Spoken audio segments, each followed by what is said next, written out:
तो सबसे पहले आप सभी को नमस्ते, सभी को राम राम। दोस्तों एक बार फिर से आप सभी का मोस्ट वेलकम है स्टडी होम परिवार में। और दोस्तों मैं बताना चाहूंगा, अगर आप किसी भी ड्राइवर एग्जाम की तैयारी कर रहे हैं तो आप स्टडी होम जो एंड्रॉइड एप्लीकेशन इसको डाउनलोड करके जो ऑल इन वन पे जो सभी ड्राइवर भर्तियों के लिए चल रहा है उसको ज्वाइन करना मत भूलिएगा।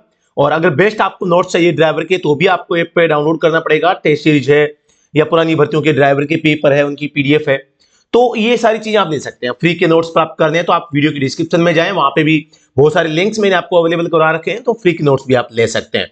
तो शुरुआत करते हैं आज के सेशन की। और ये जो पेपर आज मैं आपको सॉल्यूशन करवाने वाला हूं, ये इसके बारे में सबसे पहले मैं बता देता हूं ये पेपर कौन सा है। तो सबसे पहले ये जो पेपर है एचपी का भाई, एचपी यानी कि हिमाचल प्रदेश में यहां पे ड्राइवर का पेपर हुआ था 11 मई को, 11 मई 2024 को। ठीक है, इस पेपर को आज हम यहाँ पे सॉल्यूशन करने वाले हैं। और इस पेपर में 100 क्वेश्चन आए थे और इन 100 क्वेश्चन में मैं बताना चाहूंगा ऑलमोस्ट काफी क्वेश्चन जो है वो केवल मेंटेनेंस से आए थे, जबकि जो driving rule and regulations, motor vehicle act, driving basic behaviour के क्वेश्चन काफी कम आए हैं। पहले प्रश्न की ओर चलते हैं। सड़क सुरक्षा से संबंधित निम्नलिखित तथ्यों में से कौन सा सही तथ्य है? सही बताना है आपको। ठीक है, गाड़ी चलाते समय सीट बेल्ट पहनने से चालक की दुर्घटना के दौरान मृत्यु की संभावना काफी हद तक कम हो जाती है। यानी कि सीट बेल्ट आप पहनेंगे तो दुर्घटना के दौरान मृत्यु की संभावना को कैसे टाल सकता है बताओ? सड़क प्रयोक्ताओं के साथ दुर्घटनाओं की संभावनाएं रात्रि के समय बढ़ जाती है। सड़क प्रयोक्ताओं के साथ अगर दुर्घटनाएं जो होती है वो रात्रि के समय बढ़ जाती है, बिल्कुल। वाहन चलाते समय मोबाइल का प्रयोग चालक की इंद्रियों को व्यस्त कर देता है, वह दुर्घटनाओं की संभावना को बढ़ा देता है। वैसे देखा जाए तो ऑलमोस्ट चारों ही जो तीनों ही कथन है वो एकदम सही यहां पे है, तो option number D right answer यहां पे हो जाएगा। ठीक है, तो यहां पर ये पहला सेंटेंस, हालांकि देखो मृत्यु की संभावना काफी हद तक कम हो जाती है। भी सीट बेल्ट पहनेंगे दुर्घटना के दौरान, मतलब कि आदमी मरता नहीं है इसके कारण, तो ये थोड़ा सा विपरीत लग रहा है, लेकिन ठीक है सेंटेंस, कोई दिक्कत नहीं है। तो option number D right answer हो जाएगा। प्रश्न संख्या 2 आपके सामने है। रोड रेज, रोड रेज का सीधा सा मतलब है कोई भी चालक है जो सड़क उपयोग करता है वो रोड पर या तो अपना गलत व्यवहार करता है या गलत व्यवहार के कारण दूसरे व्यक्तियों से लड़ाई झगड़ा करता है, या मतलब कि गाड़ी को ढंग से नहीं चलाता है, दूसरे व्यक्तियों को खतरे में डालता है, वो रोड रेज की श्रेणी में आता है। और रोड रेज को यहां पर आप सभी को पता होगा, जो धारा 134B, शायद मुझे पूरा याद नहीं आ रहा, इसमें इसका उल्लेख है वो किया गया है। बाकी मैं इसको देख के दोबारा से आपको बता दूंगा किस सेक्शन में इसका उल्लेख है। तो यहां पर इस प्रश्न में जैसा कि आप देख पा रहे हैं, आपको रोड रेज का अर्थ बताना है सड़क पर टेढ़ी मेढ़ी ड्राइविंग करना, लेन ड्राइविंग, अपनी लेन में बने रहना, लाल बत्ती पर भी वाहन चलाना, निरंतर हॉर्न बजाना व लाइट फ्लैश करना। ये देखो ये भी गलत काम है, ये भी गलत काम है, ये भी गलत काम है। लेन में बने रहना मतलब ये काम ठीक है, और कारण नहीं है यही पूछा है, तो ऑप्शन नंबर यहाँ पे खैर राइट आंसर हो जाएगा। प्रश्न संख्या 3, स्ट्रोक के अनुसार इंजन कितने प्रकार के होते हैं? बहुत ही अच्छा क्वेश्चन है। यहां पर आपको अगर 2 ऑप्शन दिखता तो आप 2 को टिक कर सकते थे, अदरवाइज आपको 6 करना पड़ेगा। आप सभी को पता होगा मोस्टली जो है 2 स्ट्रोक और 4 स्ट्रोक इंजन हम काम में लेते हैं। हालांकि आजकल आपको पता है रोटरी जैसे इंजन होता है, या और भी जो हॉरिजॉन्टल, वर्टिकल, इस टाइप से इंजन जो होते हैं, उसके आधार पर टोटल 6 प्रकार जो स्ट्रोक के आधार पर होते हैं। तो ऑप्शन नंबर घ यहां पर राइट आंसर हो जाएगा। सीसी का क्या तात्पर्य है? तो आप सभी को पता है कोई भी जो इंजन होता है ना, इंजन की जो कैपेसिटी होती है वो सीसी में होती है। इंजन को हम सीसी में मापते हैं, इसका मतलब होता है क्यूबिक सेंटीमीटर, है ना। इसको आप इस प्रकार से भी लिख सकते हैं, सेंटीमीटर क्यूब। ठीक है, क्यूबिक सेंटीमीटर में इंजन की पावर को दर्शाते हैं। ऑलमोस्ट मैं आपको बताऊं, जैसे कि बोलेरो गाड़ी है, बोलेरो गाड़ी है, तो जो शुरू में गाड़ियां आती थी वो लगभग 2526 सीसी के आसपास की इंजन की गाड़ियां होती थी, सीसी। आजकल जो गाड़ियां आती है लगभग 1500 के आसपास सीसी की गाड़ियां आती है, तो ये इंजन की पावर है। दूसरी बात आपसे पूछ लिए कि भाई मतलब 1500 जो सीसी है इसको लीटर में आपको इंजन की पावर बतानी है, तो क्या करेंगे? तो आपको बता दूं 1 लीटर बराबर 1000 सीसी होता है, यानी कि 1000 का भाग लगाना है, तो 1500 सीसी वाली गाड़ी 1.5 लीटर का जो इसका इंजन हो जाएगा। तो ऑप्शन नंबर यहां पे सी राइट आंसर है। प्रश्न संख्या 5, हवा व पेट्रोल को उचित मात्रा में निम्न में से कौन मिलाता है? हवा और पेट्रोल की बात आ गई तो मतलब कि पेट्रोल इंजन है, और पेट्रोल इंजन में कार्बोरेटर होता है जो कि हवा और पेट्रोल का मिश्रण करके इंजन के अंदर भेजता है। मिश्रण की बात करता हूं तो यहां पर 13:1 यानी 1 कण पेट्रोल का 13 हवा के होंगे। ये तो रिच मिश्रण होता है, रिच। और एवरेज की बात करता हूं 15.1 होता है, और कमजोर की बात करता हूं 17.1 तक आप काम में ले सकते हैं, इससे ज्यादा ल्यूज आप नहीं रख सकते। प्रश्न 6, ओडोमीटर क्या दर्शाता है? ओडोमीटर आप सभी को पता है कुल दूरी, कुल तय दूरी जो होती है गाड़ी की, गाड़ी कितनी किलोमीटर चल चुकी है उसकी जो गणना, जैसे हम कहते हैं ना गाड़ी 78,000 किलोमीटर चल चुकी है, वो जो मीटर होता है वो आपका ओडोमीटर होता है। एक होता है स्पीड बताने वाला, वो स्पीडोमीटर होता है। तो ऑप्शन नंबर सी, यह गाड़ी में लगे स्पीडोमीटर में अंदर छोटे से भाग में लगा होता है। इसका कार्य गाड़ी द्वारा तय की गई दूरी को दर्शाना होता है। ठीक है, अगले प्रश्न पे चलते हैं। प्रश्न 7, इंजन में टर्बो चार्जर लगाने से वाहन की पावर पर क्या प्रभाव पड़ेगा? आप सभी को पता है टर्बो चार्जर क्या करता है। टर्बो चार्जर का काम होता है हवा भेजना, हवा भेजना। अब मोस्टली ये डीजल गाड़ी में लगा रहता है। कौन सी गाड़ी में? डीजल गाड़ी में। आपको पता होगा डीजल गाड़ी है वो कंप्रेशन के सिद्धांत पे काम करता है, और कंप्रेशन किसका होता है? हवा का होता है। अब ये हवा अगर पर्याप्त मिलेगी तो कंप्रेशन अच्छा होगा, तो यहां पर डीजल है वो अच्छी तरीके से जलेगा, तो इंजन की पावर बढ़ेगी। मतलब कि टर्बो चार्जर लगाने से गाड़ी का पिकअप यानी कि पावर बढ़ जाती है। ऑप्शन नंबर ख, पावर बढ़ेगी। इस पेपर का एक नुकसान यह है केवल हिंदी में आया है, और बहुत सारे शब्द ऐसे हैं जो सही नहीं है, गलत है। उसके चक्कर में भी कई प्रश्नों को हम समझ नहीं पा रहे, तो इसके लिए मैं माफी चाहूंगा। और आपका भी कोई अगर सुझाव होता है किसी प्रश्न के आंसर को लेके, तो आप कमेंट सेक्शन में जरूर बताइएगा। मैं भी आप ही का भाई हूं, तो हो सकता है मैं कुछ अलग दृष्टिकोण से उस क्वेश्चन को देख रहा हूं, आप कुछ अलग तरीके से उसको देख पा रहे होंगे।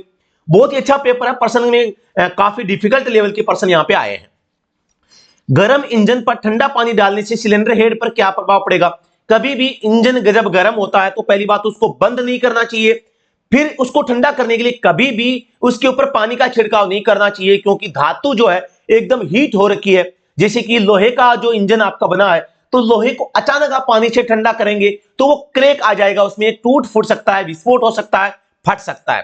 तो यानी कि हम कह सकते हैं उस पर क्रैक पड़ जाते हैं, उसे ठंडा करने का सही तरीका है। सिलेंडर हेड पर कोई प्रभाव नहीं पड़ेगा, इनमें से कोई नहीं। ऑप्शन एक राइट आंसर हो जाएगा, उसके ऊपर क्रैक आ सकता है, यानी वो फट सकता है, टूट फूट सकता है। वाल्व क्लीयरेंस को किसी अन्य नाम से भी जाना जाता है। आप सभी को पता होगा वाल्व क्लीयरेंस एक ऐसी चीज है, जब वाल्व बंद होता है, ओपन होता है, तो वो पूरी तरीके से ओपन और क्लोज होता रहे, उसके लिए हल्का सा गैप रखा जाता है, जो कि वाल्व क्लीयरेंस समझा जाता है। वाल्व क्लीयरेंस अगर नहीं होगा तो वो पूरी तरीके से वो न तो बंद हो पाएगा न खुल पाएगा।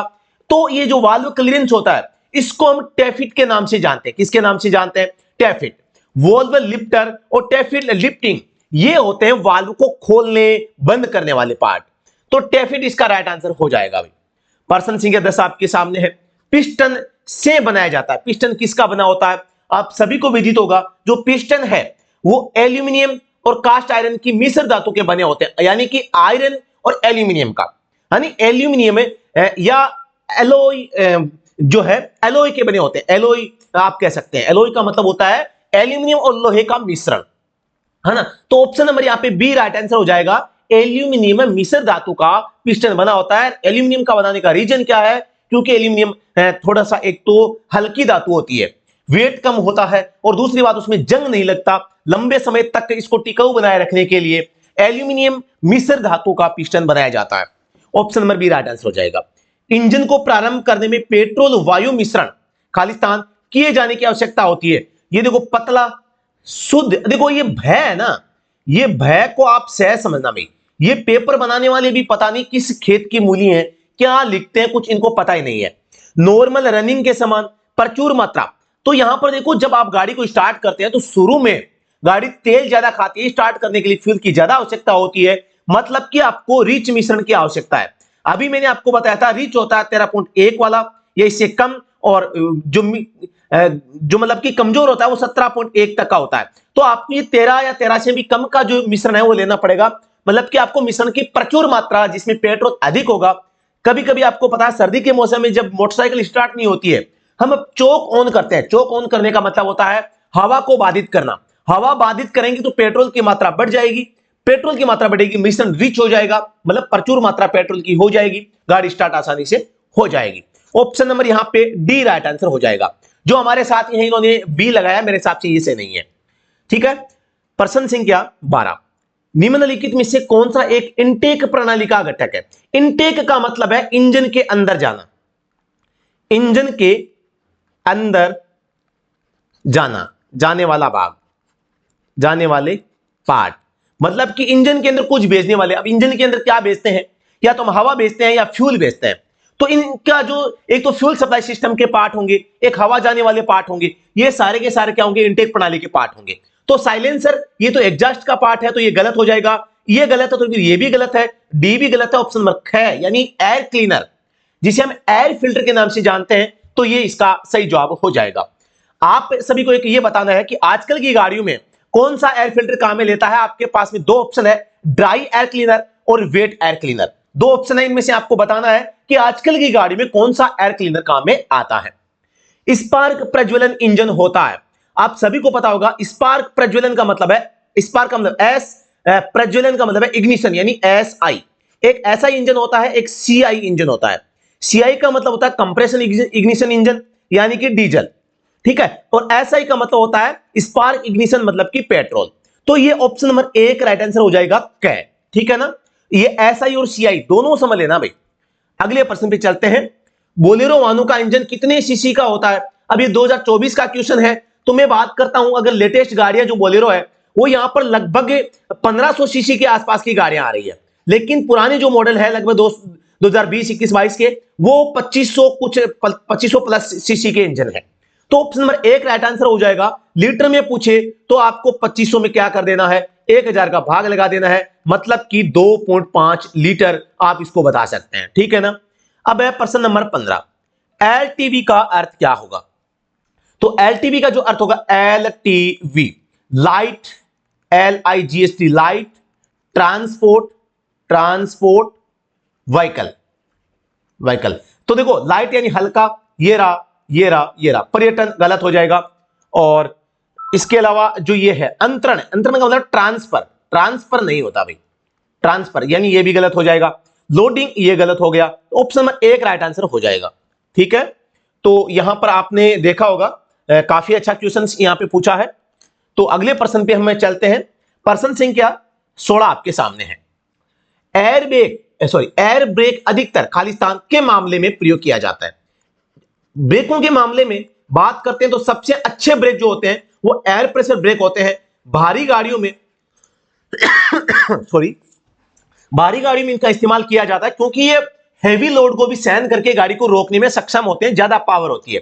पावरफुल, अधिकतम पावर की बात करें तो भी इन्हीं के पास में होती है। यह प्रश्न भी आ सकता है कि कौन से ब्रेक है वो हैवी गाड़ियों को, भारी लोड वाले व्हीकल को या हैवी प्रेशर को भी सहन करने में सक्षम होते हैं, वो एयर प्रेशर ब्रेक होते हैं। और ये हमेशा बड़ी गाड़ी में लगाए जाते हैं, छोटी गाड़ियों में हाइड्रोलिक होता है। छोटी गाड़ी में कौन सा होता है? Hydraulic brake, hydraulic. कोई समस्या आ रही है तो आप मुझे कमेंट सेक्शन में जरूर बताएंगे भाई। तो ऑप्शन नंबर यहां पे गया हो जाएगा राइट आंसर, ठीक है। अगले प्रश्न पे चलते हैं। निम्नलिखित में से कौन सा भाग गियरबॉक्स को डिफरेंशियल के साथ जोड़ता है? आप सभी को पता होगा इंजन होता है, इंजन के आगे फ्लाईव्हील होता है, फ्लाईव्हील के आगे क्लच होती है, क्लच के आगे गियरबॉक्स होता है, यहां पर प्रोपेलर शाफ्ट होती है और ये डिफरेंशियल होता है। तो ये डिफरेंशियल और गियरबॉक्स को कौन जोड़ता है? यहां पे propeller shaft, option number C right answer हो जाएगा। ये देखो भापट लिख रखा है शाफ्ट को, है ना, तो आपको भय को सह पढ़ना है। निम्नलिखित में से कौन सी चीजें वाहन पंजीकरण प्रमाण पत्र में प्रश्नांकित की जाती है? आपकी जो गाड़ी की आरसी होगी, आरसी के ऊपर चेसिस नंबर लिखा होता है, इंजन नंबर भी होता है, इसमें कितने यात्री बैठ सकते हैं वो भी लिखा होता है। तो ये मतलब ये तीनों चारों चीजें होती है। ऑप्शन नंबर यहां पे घ राइट आंसर हो जाएगा। प्रश्न 19, जीप के इंजन को ट्यून अप करने के लिए अंत में किसे ठीक ठाक समायोजित किया जाता है? जीप का इंजन है मतलब डीजल इंजन होगा या पेट्रोल तो नहीं हो सकता, जीप में ये डीजल ही होता है। ट्यून अप का मतलब इसके ट्यून में अगर परिवर्तन आ गया है, गाड़ी माइलेज कम दे रही है, आवाज परिवर्तन हो गई है, तो इस टाइप की चीजें। टाइमिंग, अगर फ्यूल सप्लाई की अगर गड़बड़ हो गई है तो भी हो जाता है, स्ट्रोक का सही समय नहीं है तो भी हो सकता है। तो ये चीजें जब सही करवाते हैं तो आपको एक चीज और करवानी पड़ती है, वो है इग्निशन टाइमिंग, इग्निशन टाइमिंग। तो ये अगर सही नहीं करवाया तो फिर गाड़ी में ऐसे ही करवाने का, कुछ भी ट्यून अप कराने का कोई मतलब नहीं है। और इस इग्निशन टाइमिंग को हम प्रज्वलन समय के नाम से जानते हैं। ऑप्शन गैर राइट आंसर हो जाएगा। प्रश्न संख्या 20, अधिकांश आधुनिक कारों में किस प्रकार का ड्राइव लगाते हैं? आप सभी को पता होगा, ड्राइव का मतलब होता है कोई भी गाड़ी होती है, कोई भी गाड़ी होती है, इसमें दो आगे पहिए होते हैं फ्रंट वाले, दो रियर होते हैं। तो पुरानी गाड़ियां जो होती थी उनमें इंजन की जो पावर है वो रियर व्हीकल में आती थी, लेकिन जो न्यू व्हीकल आते हैं, छोटी गाड़ियां जो प्राइवेट गाड़ियां आती है, इनमें आजकल फ्रंट पहियों में इंजन की पावर जाती है, यानी कि फ्रंट व्हील ड्राइव, जैसे वेगनार गाड़ी है। हालांकि अभी भी बहुत सारी गाड़ियां हैं वो रियर व्हील ड्राइव ही है, लेकिन अब जो ट्रेंड चला है वो फ्रंट व्हील ड्राइव का चला है। तो हम यहां पे कहेंगे आधुनिक कारें जो है वो फ्रंट व्हील ड्राइव होगी। ऑप्शन नंबर यहां पे राइट आंसर हो जाएगा। प्रश्न 21, brake bleeding process hydraulic brake system से क्या निकालता है?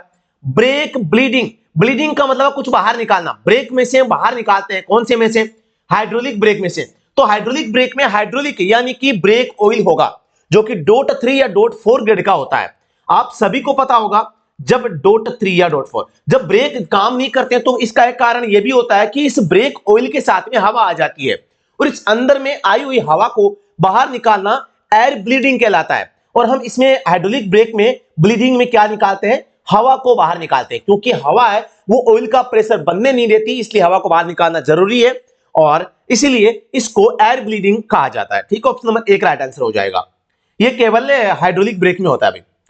ऑटोमोबाइल में टायरों की अदला बदली का उद्देश्य होता है, यानी गाड़ियों में, ऑटोमोबाइल का मतलब है गाड़ियां कोई भी प्रकार की हो सकती है, तो हम टायर का अदला बदली को हम कह सकते हैं रोटेशन।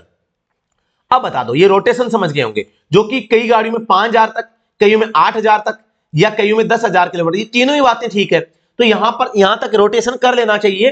क्यों करना चाहिए? ताकि सभी जो टायर है वो समान रूप से घिसे, यानी कि हम कह सकते हैं घिसाई को समान करना। ऑप्शन राइट आंसर हो जाएगा। प्रश्न 23 आपके सामने है। कार इंजन के लिए प्रमुख रूप से उपयोग किया जाने वाला ईंधन सप्लाई सिस्टम, जो कार होती है इसमें जो फ्यूल की सप्लाई होती है, आप सभी को पता है फ्यूल पंप इसमें लगा रहता है। क्या लगा रहता है? Fuel pump. और फ्यूल पंप के माध्यम से यहां पर जो है तेल की या डीजल की सप्लाई होती रहती है, तो पंप सिस्टम इसमें होता है। Option number D right answer हो जाएगा। ऑटोमोबाइल इंजन में लुब्रिकेंट प्रणाली का कार्य, इंजन के अंदर लुब्रिकेंट यानी कि इंजन ऑयल की बात हो रही है, और ये इंजन ऑयल होता है मोस्टली 15W40 ग्रेड का, और लगभग 5 लीटर के आसपास ऑयल आता है, और इसे आपको लगभग 10,000 किमी पर आपको चेंज करवा लेना चाहिए। जब भी इंजन ऑयल चेंज होता है, ऑयल फिल्टर भी चेंज अवश्य आपको करवाना चाहिए। ये करता क्या है? ये घिसाई को कम करता है, ताप को दूर करता है, सिलेंडर दीवारों के पिस्टन रिंग को सील करता है, उपरोक्त सभी। तो यहां पर बहुत अच्छा क्वेश्चन यहां पे आप सभी को पूछा गया है कि भी जो इंजन में लुब्रिकेंट का इस्तेमाल किया जाता है वो क्या काम करता है? सिलेंडर दीवार के साथ पिस्टन रिंग को सील करना, यह काम होता है किसका? ये पिस्टन रिंग को सील करने का काम तो एक्चुअली में पिस्टन रिंग का ही होता है। वैसे देखा जाए तो सभी काम है, लेकिन लुब्रिकेंट का जो मेन काम होता है वो घर्षण कम करना होता है। ऑप्शन 1 राइट आंसर हो जाएगा। लेकिन यह सेंटेंस तीसरे में थोड़ा सा संशय है, अगर या तो 4 होगा या 1 होगा, दोनों में से एक होगा। मैं यहां पर 1 को लगाऊंगा, ये मैं केवल 1 लगाऊंगा, इसके 1 स्टार और इसके डबल स्टार लगा रहा हूं मैं। ठीक है, एक हद तक देखा जाए तो ये सिलेंडर दीवार के साथ पिस्टन रिंग को सील करता है, ये भी ठीक लग रहा है। लेकिन मैं बताना चाहूंगा एग्जामिनेशन के हिसाब से, मैं इसको देखूं मेरे हिसाब से इसका जो राइट आंसर होगा ऑप्शन नंबर 1 होगा। प्रश्न संख्या 25, निम्नलिखित में से कौन इंजन अत्यधिक गर्म होने का कारण नहीं है? इंजन गर्म किस कारण से नहीं होता? कूलेंट की कमी, बिल्कुल गर्म होगा। व्हील बबल का मतलब टायरों के ऊपर जैसे बबल्स निकल गए हो, टायर फूल गया हो, साइडों से, ऊपर से, नीचे से टायर घिसने से, या कोई टायर खराब होने की वजह से, वो मतलब जगह जगह से उसमें उभार आ गया हो, जिसे मारवाड़ी में कहते हैं गोमड़ा सा आ गया है ना। तो दोषपूर्ण वाटर पंप, जो गाड़ी की वाटर पंप या वाटर बॉडी है वो दोषपूर्ण है, वो पानी की सप्लाई या कूलेंट की सप्लाई नहीं कर पा रही है, ये भी ठीक है। अपर्याप्त इंजन ऑयल कम होगा तो भी इंजन गर्म होगा। तो ये तीनों ही कारण है, केवल ये व्हील बबल जो है इसके कारण इंजन गर्म होने का कोई मतलब यहां पे नहीं होता है। तो ऑप्शन राइट आंसर ख हो जाएगा। ठीक है, अगले प्रश्न पे चलते हैं। मैं थोड़ा सा फास्ट पढ़ा रहा हूं, कम समय में अधिक जानकारी हमेशा से फार्मूला रहा है, और इस चीज को आप कितना पसंद करते हैं, और मैं जो आपको समझा रहा हूं इसको आप कितना पसंद करते हैं, तो इसके बारे में आप जरूर मुझे कमेंट सेक्शन के माध्यम से करेंगे, तो ताकि मैं आपके लिए और भी बेहतर कर सकूं। धीरे पढ़ाना है, कैसे पढ़ाना है, मेरा पढ़ाने का जो तरीका है, समझाने का, बोलने का, तो ये मेरी लैंग्वेज, ये इसके बारे में आप अपना फीडबैक देख सकते हैं भी। किस प्रकार का इंजन? एलपीजी और सीएनजी दोनों ईंधन का उपयोग कर सकता है। आप सभी को पता होगा। सीआई यानी कि डीजल इंजन की बात हो रही है। एसआई मतलब कि पेट्रोल इंजन की बात हो रही है। कैक है दोनों, इनमें से कोई नहीं। आप सभी को पता होगा एलपीजी और सीएनजी गैस है वो एसआई इंजन के बिहाफ पे काम करते हैं, इस सिद्धांत पे काम करते हैं, स्पार्क इग्निशन मेथड पे काम करते हैं। तो यहां पर ऑप्शन नंबर राइट आंसर ख हो जाएगा कि जो एलपीजी और सीएनजी है ये दोनों ईंधन का उपयोग कर सकते हैं। कौन सा इंजन? एसआई इंजन जो होता है वो इन दोनों का प्रयोग यहां पे कर सकता है। तो यही आपको यहां पर प्रश्न में पूछा गया है। ऑप्शन ख यहां पर राइट आंसर हो जाएगा। तो अगले प्रश्न पे हम चलते हैं। प्रश्न संख्या 27 आपके सामने आ चुका है। निम्नलिखित में से कौन सा प्रारंभिक परिपथ का घटक नहीं है? मतलब कि गाड़ी को जब स्टार्ट करते हैं तो उसके स्टार्टिंग सिस्टम का पार्ट नहीं है। तो बैटरी होता है, starter motor, self starter motor की बात हो रही है, सोलेनोइड स्विच भी होता है, प्रज्वलन स्विच, इग्निशन स्विच ये भी होता है, अल्टरनेटर ये बैटरी चार्जिंग का पार्ट है, गाड़ी को स्टार्ट करने का नहीं है। तो ऑप्शन नंबर यहां पे घ राइट आंसर हो जाएगा। प्रश्न 28, आमतौर पर पिस्टन रिंग्स किसके बने होते हैं? बहुत ही सिंपल सा क्वेश्चन है, कई बार पूछा जाता है लेकिन बच्चों को याद होता नहीं है। पिस्टन रिंग जो होते हैं कास्ट आयरन के बनाए जाते हैं। और पिस्टन किसका बना होता है? एल्यूमिनियम और कास्ट आयरन के मिश्रण का। प्रश्न संख्या 29 आपके सामने है। अल्टरनेटर के द्वारा उत्पन्न अल्टरनेटिंग धारा यानी कि एसी करंट को डीसी में कौन कन्वर्ट करता है? तो रेक्टिफायर करता है भाई। ऑप्शन सी राइट आंसर हो जाएगा। प्रश्न 30, आईसी इंजन में निम्न ऑयल दाब का कारण होता है। आईसी का मतलब है इंटरनल कंबशन यानी अंतर्दहन इंजन। आईसी यानी कि जिनमें जो है इंजन फ्यूल को इंजन के अंदर जलाया जाता है। जो पुराने जमाने के बड़े इंजन होते थे वो ईसी इंजन होते, ईसी एक्सटर्नल इंजन। और आजकल जो गाड़ी में इंजन होते हैं वो आईसी होते हैं। तो इनमें अगर ऑयल का दबाव कम है तो इसका क्या कारण हो सकता है ये पूछा गया है। तो इसमें मुख्य व बड़े बियरिंग का घिसना, बियरिंग घिस जाता है, ऑयल पंप गियर घिस जाता है, ऑयल गैलरी या सक्शन पाइप चोक हो जाता है। ये सभी कारण हो सकते हैं कि ऑयल का दबाव कम हो जाए। प्रश्न संख्या 31 आपके सामने है।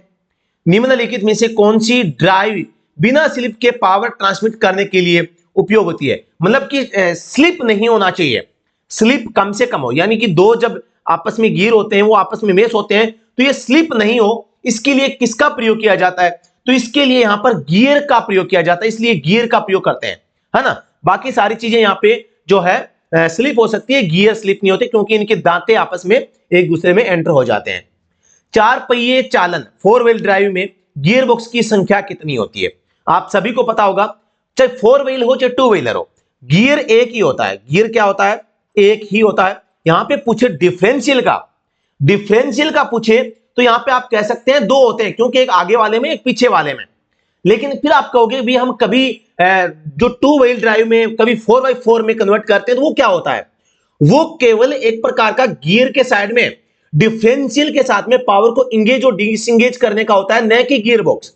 एक्चुअल में जो वो तो एक ही गियर होता है, 4x4 डाला बस फ्री, वापस अलग किया। मतलब कि जो गियर बॉक्स होता है वो केवल एक ही होता है ना। तो ऑप्शन नंबर यहां पे एक राइट आंसर हो जाएगा क्योंकि हम गियर जब गाड़ी चलाते हैं तो वो तो एक ही डालते हैं ना। हालांकि 4x4 में कन्वर्ट करना, डिसंगेज करना, इंगेज करना वो एक गियर और होता है, लेकिन वो गियर बॉक्स नहीं है। वो केवल जो इंजन की पावर है उसको व्हील के साथ जोड़ने या तोड़ने का काम कर रहा है, बल्कि गियर बॉक्स का काम है अलग अलग गति और अलग अलग टॉर्क प्राप्त करना। तो गियर बॉक्स एक ही होता है। प्रश्न 33, MPFIS यानी कि multi point fuel injection system.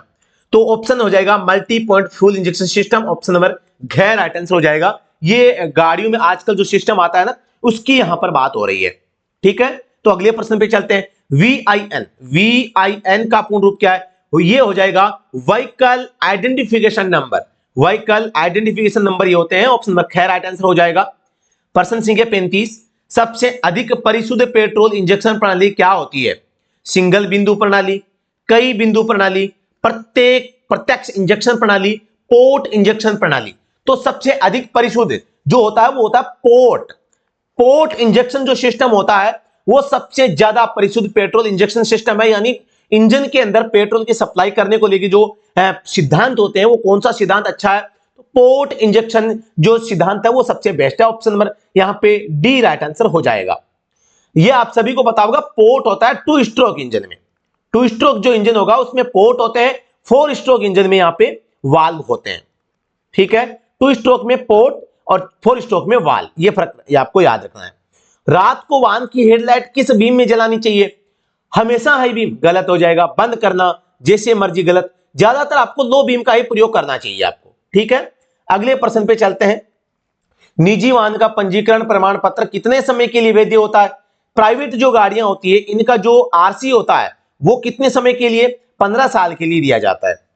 वाहन को ढलान से उतारते समय किस गियर में उतारना चाहिए? ढलान में उतार रहे हैं तो आप फर्स्ट गियर में गाड़ी उतारेंगे, यानी कि लो गियर में आप गाड़ी को उतारेंगे, हमेशा लो गियर में। ऑप्शन नंबर 1 राइट आंसर हो जाएगा।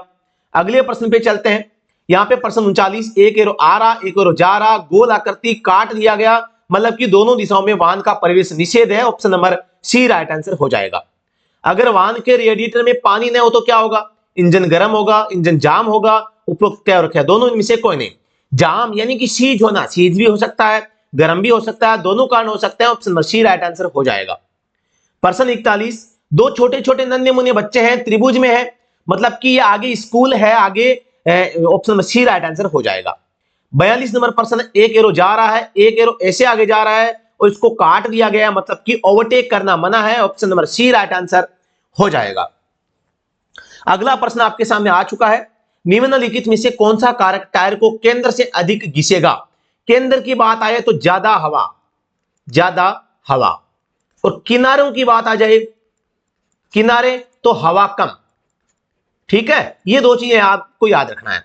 तो यहां पर आवश्यकता से अधिक भरी हवा में चलना तो केंद्र से टायर है वो ज्यादा घिसेगा, हवा कम होगी तो किनारों से ज्यादा घिसेगा। अगले प्रश्न पे चलते हैं। प्रश्न संख्या 44, एक एरो जा रहा है, एक एरो आ रहा है, जाने वाले को काट दिया गया है, मतलब कि एक तरफा ट्रैफिक है। यहां पर ऑप्शन नंबर जो है ए राइट आंसर हो जाएगा। हिमाचल प्रदेश में पेट्रोल गाड़ियों के प्रदूषण प्रमाण पत्र की वैधता समय सीमा क्या है?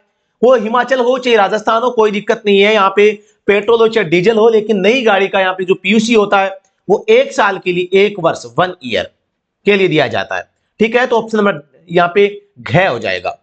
एक स्पार्क प्लग गैप के बीच रखा जाता है। जो स्पार्क प्लग में ग्राउंड इलेक्ट्रोड और सेंट्रल इलेक्ट्रोड होते हैं, इन दोनों के बीच में जो गैप होना चाहिए वो कितना होना चाहिए, ये प्रश्न पूछा गया है। आप सभी को पता होगा ये जो गैप होता है 0.35 से लेके 0.7 तक हो सकता है। तो यहां पर कौन सा सही बैठ रहा है? Option number C right answer बैठ रहा है। कार में सामान्यतः सिलेंडर हेड खालिस्तान का बना होता है। सिलेंडर जो हेड होता है वो तांबा महंगा है, एल्यूमिनियम हल्का है, डल में लोहे का बना होता है। अभी ऑप्शन ख हो जाएगा, ठीक है। प्रश्न संख्या 48, ईंधन पंप अत्यधिक पेट्रोल आपूर्ति कर रहा है, इसका संभवतः कारण क्या हो सकता है? न्यूडल वाल्व का गलत फिटिंग, पंप नीम का पतली पैकिंग, पतली डायफ्राम, उपरोक्त सभी। तो फ्यूल पंप होता है वो अगर फ्यूल की सप्लाई ज्यादा कर रहा है तो ये सारे काम हो सकते हैं भाई। कोई भी अगर गड़बड़ है तो वो फ्यूल की सप्लाई बढ़ सकती है, कोई दिक्कत नहीं है, आप इन चारों को कर सकते हैं। पर्सन ये डायफ्राम है ना नाम, ये डायफ्राम एक प्रकार की स्प्रिंग होती है भी, पतली स्प्रिंग जो है ये डायफ्राम एक प्रकार की स्प्रिंग है, बता दूं मैं आपको, जो पंप में होती है। यदि एक 4 स्ट्रोक इंजन में 1200 चक्कर प्रति मिनट पर घूम रही है तो एक एक्सप्लोजन की संख्या, तब एक्सप्लोजन की संख्या क्या होगी? एक्सप्लोजन का होता है पावर स्ट्रोक, इसका मतलब है पावर स्ट्रोक संख्या क्या होगी? पावर स्ट्रोक, ठीक है। आप सभी को पता होगा 4 स्ट्रोक इंजन की बात हो रही है, मतलब कि 4 स्ट्रोक जब होंगे, 4 स्ट्रोक में क्रैंकशाफ्ट कितनी बार घूमेगी? 2 बार घूमेगी। लेकिन इसमें पावर स्ट्रोक 4 स्ट्रोक में से कितनी बार आएगा? केवल 1 बार। मतलब जब क्रैंकशाफ्ट 2 बार घूम रही है तो पावर स्ट्रोक 1 बार आ रहा है ना। क्रैंकशाफ्ट 2 बार घूमेगी तो पावर स्ट्रोक केवल 1 ही होगा, क्योंकि पावर स्ट्रोक 4 स्ट्रोक में से केवल 1 ही बार आता है ना। तो हम कह सकते हैं 4 स्ट्रोक इंजन में एक जब पावर स्ट्रोक आता है उतने में क्रैंकशाफ्ट 2 बार घूम जाती है। फिर आप बताओ 1200 बार घूमेगी तो पावर स्ट्रोक कितने होंगे? आधे हो जाएंगे, मतलब 600। ऑप्शन खैर राइट आंसर हो जाएगा। समझ में आया नहीं आया? 4 स्ट्रोक है, इनमें से एक तो सक्शन है, दूसरा कंप्रेशन है, तीसरा पावर है और चौथा एग्जॉस्ट है। इन चारों में यानी कि पिस्टन पहले नीचे आएगा, फिर ऊपर जाएगा, फिर नीचे आएगा, फिर ऊपर जाएगा, इतने में क्रैंकशाफ्ट 2 चक्कर मार देगी। इन 2 में पावर कितनी बार है? केवल 1 बार है ना, तो 2 में 1 है, तो 1200 में कितना हो जाएगा? 600 हो जाएगा। एक 4 स्ट्रोक 4 सिलेंडर पेट्रोल इंजन का लोकप्रिय फायरिंग क्रम क्या होगा? 1342 जो फायरिंग ऑर्डर होता है वो सबसे बेस्ट होता है 4 स्ट्रोक इंजन के लिए। प्रश्न 51 आपके सामने, इंजन केमशाफ्ट से ड्राइव लेता है। इंजन जो केमशाफ्ट होती है, आप सभी को पता होगा, यहां पर इस टाइप से क्रैंक होती है, ये क्रैंक है, इसी के समानांतर ऊपर होती है कैम, ठीक है, जो कि फ्यूल पंप को भी सप्लाई यहां पे ड्राइव देता है, फ्यूल पंप को भी यही देता है, वाल्व को भी यही देता है, वाल्व को, ठीक है। तो यहां पर इंजन केमशाफ्ट ड्राइव किससे लेता है, ये आपको बताना है। तो option number B right answer हो जाएगा क्रैंकशाफ्ट से, ठीक है, ख हो जाएगा राइट आंसर। प्रश्न 52, ऑटोमोबाइल में कौन सा हॉर्न उपयोग किया जा सकता है। ऑटोमोबाइल का मतलब गाड़ियों में एक होता है एयर प्रेशर हॉर्न, एक मल्टीटोन हॉर्न, एक इलेक्ट्रिक हॉर्न। तो गाड़ियों में केवल इलेक्ट्रिक हॉर्न का प्रयोग किया जा सकता है, न तो आप प्रेशर हॉर्न ले सकते हैं, न आप जो है भोंपू का इस्तेमाल कर सकते हैं, प्रेशर या मल्टीटोन हॉर्न का भी प्रयोग नहीं कर सकते आप, केवल गाड़ियों में इलेक्ट्रॉनिक हॉर्न का यूज आप कर सकते हैं। प्रश्न संख्या 53, गाड़ी के पीछे होता है जब ब्रेक लगा रहे हैं तो ऑन होता है, खालिस्तान में भरना है अभी आपको। हेडलाइट आगे होती है, आंतरिक लाइट अंदर होती है, स्टॉप लाइट ऑप्शन नंबर ख राइट आंसर हो जाएगा, क्योंकि इसका रेड कलर होता है और इसके ऑन होने का मतलब है आगे वाला जो ड्राइवर है गाड़ी को रोकने का प्रयास कर रहा है, इसलिए इसको स्टॉप लाइट भी कह सकते हैं। पिस्टन डायमीटर सिलेंडर डायमीटर से होता है, सिलेंडर होता है माना कि इसे खोखला पार्ट, इसके अंदर पिस्टन होता है। तो अब सीधी सी बात है, ये तो ये होगा, एक ये होगा, तो ज्यादा किसका होगा, सिलेंडर का होगा। तो पिस्टन डायमीटर सिलेंडर डायमीटर से हमेशा कम होता है, ऑप्शन ख हो जाएगा राइट आंसर। स्पार्क प्लग पर दिए गए वोल्टेज की मात्रा होती है, स्पार्क प्लग जो है 20,000 वोल्टेज का करंट लेकर जो है चिंगारी पैदा करता है, जो कि पेट्रोल गाड़ी में हमेशा होता है, आप सभी को विदित होगा, ठीक है। अगले प्रश्न पे चलते हैं, प्रश्न संख्या 56, मैग्नेटो प्रज्वलन प्रणाली का मुख्य भाग होता है सीबी पॉइंट, कंडेंसर, दोनों, इनमें से कोई नहीं। सीबी पॉइंट का मतलब होता है कॉन्टैक्ट ब्रेकर, यानी एक बार कॉन्टैक्ट करवाना फिर ब्रेक करना, एक वैसा पॉइंट जो एक बार जोड़ेगा फिर तोड़ेगा, उसे सीबी पॉइंट के नाम से जानते हैं। एक होता है कंडेंसर, तो ये आप सभी को पता होगा, जैसे एसी में भी लगे रहते हैं और भी कई जगह पे लगे रहते हैं। तो यहाँ पे मैग्नेटो प्रज्वलन प्रणाली है, यहां पर ये इसमें बात हो रही है जो पेट्रोल गाड़ी है इसका फ्यूल सप्लाई सिस्टम है, जो है स्पार्क प्लग है, उसके बारे में बात हो रही है। तो यहां पर ऑप्शन नंबर ग हो जाएगा, सीबी पॉइंट और कंडेंसर दोनों इस राइट आंसर हो जाएंगे। सीबी पॉइंट और कंडेंसर काम क्यों करेंगे, आप सभी को पता है, गाड़ी जो पेट्रोल की होगी, बैटरी है वो 12 वोल्टेज की है, हमें कितना चाहिए, अभी मैंने आपको बताया था 20,000 वोल्टेज चाहिए। अब ये वोल्टेज 20,000 कहां से आएंगे, तो इसके लिए हमने लगाया है इग्निशन कॉइल लगाई है, इग्निशन कॉइल ये गाड़ी में होती है, ठीक है, ये पेट्रोल गाड़ी में। तो ये इग्निशन कॉइल है, वो वोल्टेज को बढ़ाने का काम करेगा, और इस इग्निशन कॉइल का ही पार्ट है सीबी पॉइंट और कंडेंसर, ठीक है। सीबी पॉइंट का कार्य होता है परिपथ को तोड़ना, परिपथ अर्ध करना, परिपथ बनाना। तो सीबी पॉइंट जो है कॉन्टैक्ट ब्रेकर, यानी एक बार बनाएगा एक बार तोड़ेगा, यानी कि परिपथ बनाना और तोड़ना सीबी पॉइंट का कार्य होता है। Option number D right answer यहां पे हो जाएगा घ। अगला प्रश्न, एक स्पार्क प्लग M14 गुणा 25 के लिए अंतिम संख्या 25 का क्या मतलब होता है। कोई भी स्पार्क प्लग होता है इस टाइप से होता है, इसके आगे यहां पे थ्रेड्स होती है, ठीक है। अब ये देखो यहां से लेके यहां तक की जो चौड़ाई है, ये तो हो गई इसमें 14, क्या हो गई 14 हो गई, ये तो हो गई 14 mm। अब ये देखो ये थ्रेड्स जो है इनके बीच की जो पिच है वो जो होगी वो 1.25 होगी, ये इसका एक प्रकार के माप होता है, हम कह सकते हैं mm में टिप विड्थ ये हो जाएगी। ये दो चौड़ी हम कहते हैं ना, ये जैसे चौड़ी है, ये जैसे चौड़ी है, इन दोनों के बीच का जो भाग है इसको हम कह सकते हैं, ऑप्शन नंबर ख राइट आंसर हो जाएगा। प्रश्न संख्या 59, वातानुकूलित प्रणाली में वह भाग जहां तरल परिस्थिति का वाष्पीकरण होता है जाना जाता है। वातानुकूलित प्रणाली का मतलब है गाड़ी की एसी। अब एसी में एक तो वाष्पक होता है, इस वाष्पक को इवेपोरेटर भी कहते हैं, इवेपोरेटर। कंडेंसर भी होता है, विस्तार वाल्व एक्सटेंशन वाल्व के नाम से जानते हैं इसको, एक्सटेंशन वाल्व। संपीड़क यानी कि कंप्रेसर, समझ गए ना, ठीक है। तो यहां पर जो ये वाष्पीकरण होता है ना, वो इस इवेपोरेटर में होता है, इसको विस्तारक या वाष्पीकृत करने वाला पार्ट कहते हैं। यानी जब ये कंप्रेसर संपीड़क चलेगा तो ये हवा को कंप्रेस करके किसमें भेजेगा, कंडेंसर में भेजेगा, कंडेंसर से निकाल के एक्सटेंशन वाल में जाएगा, और एक्सटेंशन वाल अचानक इस गैस को कंप्रेसर के साथ में छोड़ेगा, छोड़ते ही वाष्पक में जाके इवोपोरेट यानी कि वाष्पीकृत हो जाएगा, यानी हवा में मिल जाएगा और हवा ठंडी हो जाएगी। तो ये वाष्पक है यानी कि इवेपोरेटर, ठीक है, तो ऑप्शन नंबर यहां पे क्या हो जाएगा राइट आंसर।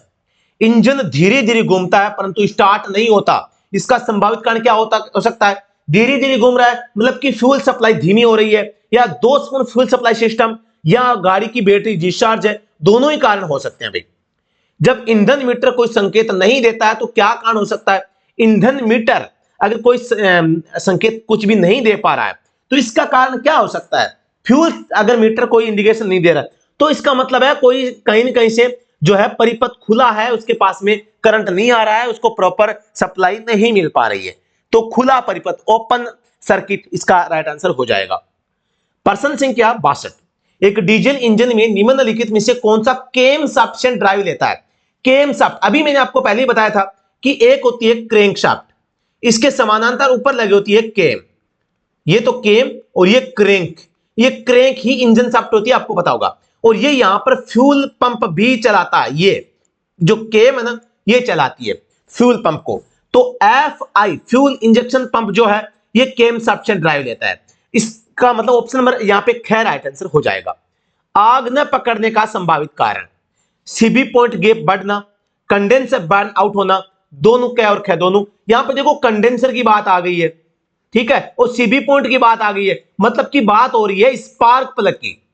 स्पार्क प्लग चिंगारी नहीं दे रहा है तो सीबी पॉइंट का गैप बढ़ जाता है, या कंडेंसर बर्न आउट यानी कंडेंसर सही ढंग से काम नहीं कर रहा है तो यहां पर ये जो है आग नहीं पकड़ पाएगा, चिंगारी पैदा नहीं हो पाएगी पेट्रोल इंजन में। तो इसका मतलब जो है स्पार्क प्लग में, इग्निशन कॉइल में कहीं ना कहीं गड़बड़ है। तो 63 जो प्रश्न संख्या है इसका राइट आंसर क्या हो जाएगा? ऑप्शन नंबर सी, कै और खे दोनों। अगला प्रश्न है, अच्छे क्लच का मुख्य लाभ होता है? कोई भी अगर वेल्डन क्लच होता है उसका लाभ क्या होता है? क्लच का काम है इंजन की पावर को, क्लच का काम क्या है? इंजन टू जो इसे हम कह सकते हैं transmission, engine to transmission system, transmission, ठीक है। तो इन दोनों के बीच में शक्ति को ट्रांसफर करना, पावर को ट्रांसफर करना, तो इसका मतलब हो गया क्लच का मेन काम है अच्छा पावर पारेषण करना। ऑप्शन नंबर एक राइट आंसर हो जाएगा। डायफ्राम क्लच सामान्यतः में प्रयुक्त की जाती है। डायफ्राम एक प्रकार की स्प्रिंग है जो कि आप सभी को पता है क्लच को रिमूव करने में काम आती है, और ये एक प्रकार का प्रेशर प्लेट का भाग होती है। तो प्रश्न संख्या 65 का राइट आंसर हो जाएगा कि आधुनिक कारों में डायफ्राम स्प्रिंग का प्रयोग किया जाता है। प्रश्न 66, सामान्यतः ओवरड्राइव केबल में फिट की जाती है। ओवरड्राइव का मतलब है माना कि आपकी इंजन का टॉप गियर है 100 आरपीएम या 1000 आरपीएम से चल रहा है, हमें इसको और बढ़ाना है तो हम टॉप गियर के बाद ही बढ़ा सकते हैं, मतलब कि गाड़ी को और तेज चलाना है तो यहां पर आप सभी को बताओ गाड़ी की स्पीड को बढ़ाने के लिए ओवरड्राइव सिस्टम लगा रहता है जो कि टॉप गियर के बाद इंगेज होता है। ऑप्शन नंबर खैर राइट आंसर हो जाएगा टॉप गियर, ठीक है, ऑप्शन नंबर यहां पे ख हो जाएगा। प्रश्न 67, कारों के लिए अधिक लोकप्रिय मैनुअल स्टीयरिंग गियर कौन सा होता है? कारों में जो सबसे ज्यादा गियर का इस्तेमाल किया जाता है स्टीयरिंग बॉक्स में वो रेक एंड पिनियन होता है, जैसे अल्टो 800 है, ठीक है, तो रेक एंड पिनियन हो जाएगा। एयर ब्रेक में एयर प्रेशर की आपूर्ति के द्वारा की जाती है। पहली बात तो एयर ब्रेक जो होते हैं वो ट्रक के अंदर या बड़ी बसों में, भारी गाड़ियों में ये काम ली जाती है, हेवी गाड़ियों में, एचएमवी गाड़ियों में, हेवी लोड वाली गाड़ियों में, हेवी लोड, ठीक है। तो ये जो ब्रेक होते हैं इनको एयर प्रेशर यानी हवा की आपूर्ति कौन करता है? इसमें एक एयर कंप्रेसर लगा रहता है, वो इसकी आपूर्ति करता है। ऑप्शन नंबर खैर राइट आंसर हो जाएगा। प्रश्न संख्या 69, अत्यधिक कैम्बर का प्रभाव होगा। एक तो होता है देखो कास्टर, एक होता है कैम्बर। कास्टर जो होता है ना इसका संबंध किंग पिन से होता है, किंग पिन का संबंध होता है स्टीयरिंग, ठीक है, और कास्ट कैम्बर होता है ना ये टायरों का कोण है, जिसे देखो कैम्बर कोण, एक तो देखो ये ऐसे हो जाएगा, एक इधर जा रहा है एक इधर जा रहा है, ये धुरी है, ठीक है, ये ठीक है, एक देखो ऐसे अंदर इस टाइप से जाएगा, एक देखो इस टाइप से अंदर इस साइड में जाएगा, ठीक है, मतलब कि या तो ऊपर से अंदर जाना या ऊपर से बाहर जाना, ये एंगल जो होता है वो कैम्बर कोण कहलाता है। तो कैम्बर के कारण क्या हो सकता है? टायर की असमान घिसावट हो सकती है, ठीक है, तो ऑप्शन नंबर यहां पे गैर राइट आंसर हो जाएगा। टाई रोड अटैचमेंट लेंथ को संशोधित करके किसे समायोजित किया जाता है? टाई रोड जो होता है वो किसको बैलेंस करता है? दोनों टायरों को बैलेंस करता है, और टाई रोड जो है आपस में जब स्टीयरिंग होता है गाड़ी का, वो एक टायर से जुड़ा रहता है और इस एक टायर को दूसरे टायर से जोड़ने के लिए हम टाई रोड का इस्तेमाल करते हैं। यानी इसका सीधा सा संबंध है, टायरों के एंगल से संबंधित है कि एक को मोड़ेंगे तो दूसरा भी मुड़ना चाहिए। ठीक है, तो यहां पर जो टाई रोड को हम एडजस्ट करते हैं तो ये किसके लिए करते हैं? ये टो इन या टो आउट के लिए करते हैं। ठीक है, तो अगले प्रश्न पे चलते हैं। ऑप्शन नंबर यहां पे सी राइट आंसर हो जाएगा। आधुनिक कारों में आम रूप से प्रयुक्त स्प्रिंग होता है। यहां पे थोड़ा सा देखो, इस क्वेश्चन को मैं पूरी तरीके से नहीं समझ पाया हूं क्योंकि इसमें तीनों है option, camber, caster, toe in toe out, ये तीनों ही ठीक लग रहे हैं मुझे तो, है ना। तो इसलिए मैं थोड़ा सा खुद कंफ्यूज हूं। किसी को अगर अच्छा जवाब आ रहा है तो इसको आप होल्ड करके इसका आंसर मुझे कमेंट सेक्शन में बता सकते हैं। प्रश्न एक उत्तर, आधुनिक कारों में आम रूप से प्रयुक्त स्प्रिंग। अब देखो, ये आम रूप से प्रयुक्त स्प्रिंग की बात हो रही है, सीधा सा मतलब समझने वाले समझ गए, सस्पेंशन सिस्टम की बात हो रही है। स्प्रिंग सस्पेंशन में होती है ना, तो सस्पेंशन आजकल आधुनिक गाड़ी में कौन सी आती है? आपको पता होगा, एक खड़ी ऐसी स्प्रिंग लगी होती है सस्पेंशन में, तो ये होती है कॉइल स्प्रिंग। कौन सी होती है? कॉइल। ऑप्शन नंबर खैर राइट आंसर हो जाएगा। प्रश्न संख्या 72, किस प्रकार के सस्पेंशन में कंप्रेस्ड एयर जरूरी होती है? कंप्रेस्ड एयर जो होती है वो एयर सस्पेंशन सिस्टम होते हैं ना, उनमें होती है, जो कि आजकल गाड़ियों में एयर सस्पेंशन सिस्टम आ गए हैं। डेम्पर को निम्न नाम से जाना जाता है। बहुत अच्छा क्वेश्चन है, कई बार आ चुका है। शॉक एब्जॉर्बर को डेम्पर के नाम से जानते हैं। ऑप्शन नंबर यहां पे हो जाएगा घ। ठीक है, डी या घ जो भी कहें। कम हवा भरी टायर की घिसाई निम्न जगह पर होती है। मैंने आपको बताया था, हवा अधिक है, हवा अधिक है, अधिक है तो केंद्र से घिसेगा, केंद्र से। हवा कम होगी तो, हवा कम होगी तो किनारे, हवा कम है तो किनारे घिसेंगे। तो यहां पर कम हवा भरी टायर है तो किनारे के निकट से घिसेंगे। ऑप्शन नंबर ख राइट आंसर यहां पे हो जाएगा। टायर का वह भाग जो सड़क की सतह से संपर्क करता है, कारकेस, बीड और ट्रेड और प्लाई। तो आप सभी को पता है, बीड तो अंदर का घेरा होता है, ट्रेड प्लाई, प्लाई तो इसकी परतें होती है, तो ट्रेड होगा इसका राइट आंसर, घ हो जाएगा पक्का इसका राइट आंसर। मैकेनिकल ब्रेक की दक्षता सामान्यतः होती है, आप सभी को पता होगा, मैकेनिकल जी ब्रेक की दक्षता जो होती है 30 से 70 तक होती है, कोई फिक्स नहीं है, इसलिए हम कम तो बता नहीं सकते। तो यहां पे ऑप्शन नंबर डी 60 से 70% कर सकते हैं। ब्रेक फेड क्या होता है?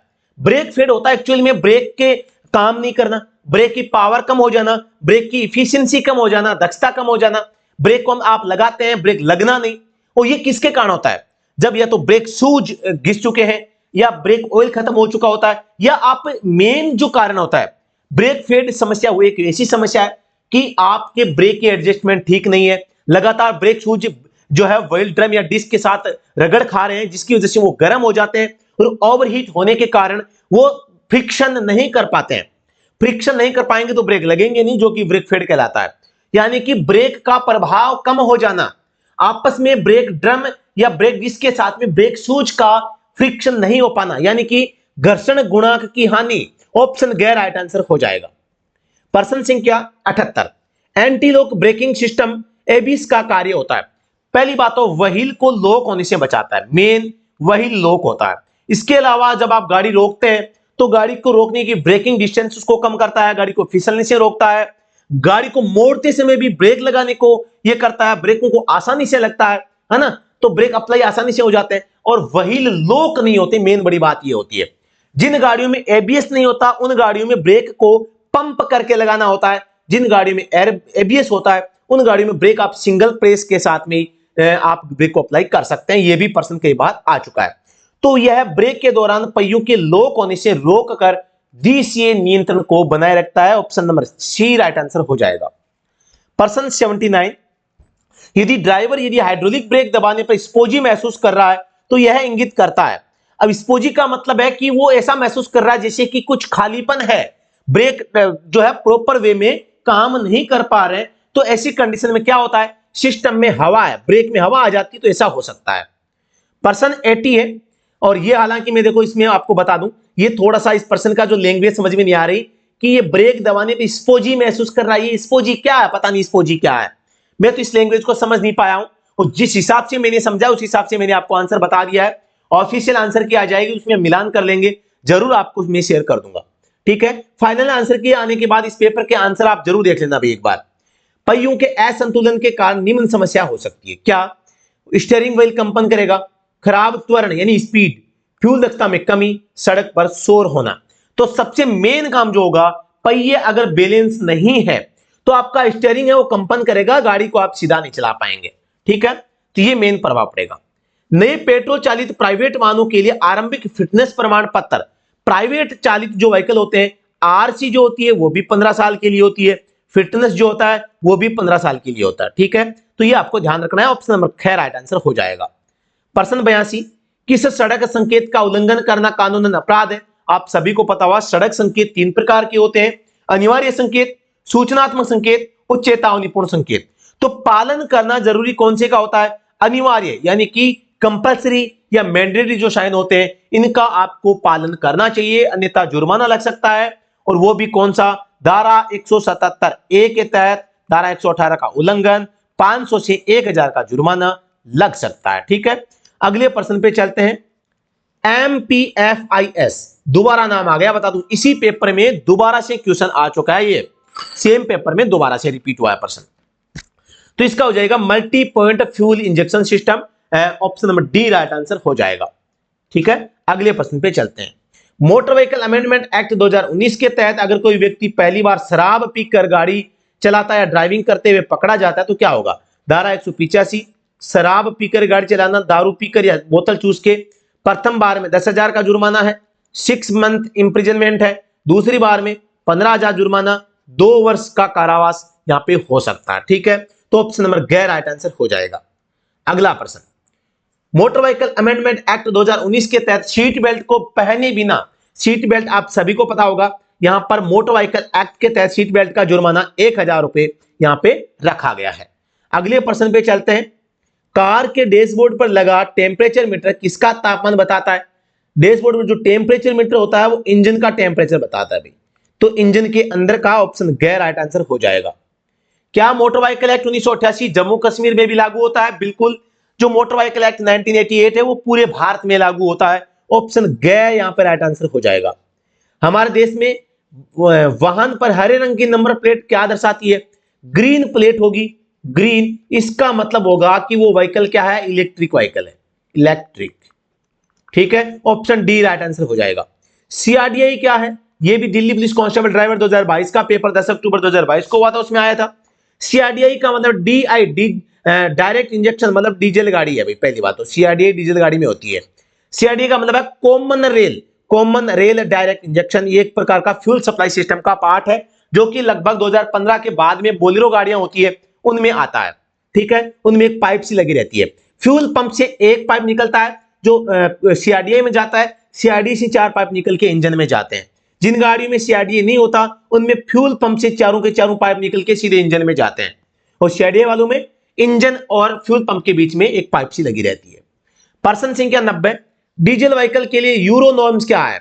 एक तो अब देखो बीएस जो फर्स्ट था एंड सेकंड था, ये मेन फोकस इन्होंने किया था शीशे पर, लेड पर, शीशा रहित फ्यूल है ना। लेकिन जो डीजल गाड़ियां इनके लिए बीएस थर्ड में प्रावधान किया गया था, और वो भी कि भाई कम से कम जो है यहाँ पे डीजल गाड़ियां हैं पार्टिकुलेट मैटर का उत्सर्जन करेगी और कम से कम पॉल्यूशन करेगी। तो ऑप्शन यहाँ पे 90 में हो जाएगा, option number B right answer हो जाएगा। ठीक है, अगले प्रश्न पे चलते हैं।